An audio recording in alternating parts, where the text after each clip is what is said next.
Hello everyone and welcome back to our channel. In today's video, I'm going to show you how to blur background in InShot. If you're new to InShot and you don't know how to blur your background, I'm going to show you an easy hack to do it. So without any further ado, let's get into it. At first, open the InShot app on your phone. Now choose your preferred option. And here, choose the video that you want to add blur to. Just like this, and click here to add it to your timeline. Now to add blur to this video, simply click on Effects.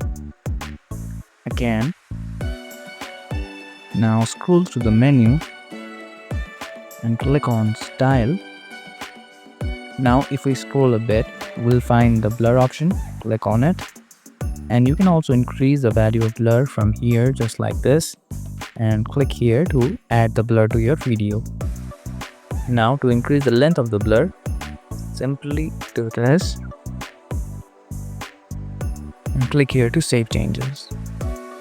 Now scroll a bit and click on PIB and add the original video which has no blur and adjust it to fit the screen just like this.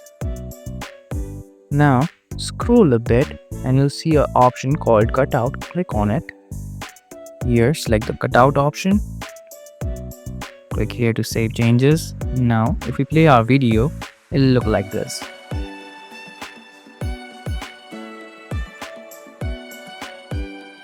Click here to save changes. And just like this, we can blur background in InShot. If you found this video helpful, don't forget to give this video a thumbs up and subscribe to our channel for more tutorials like this.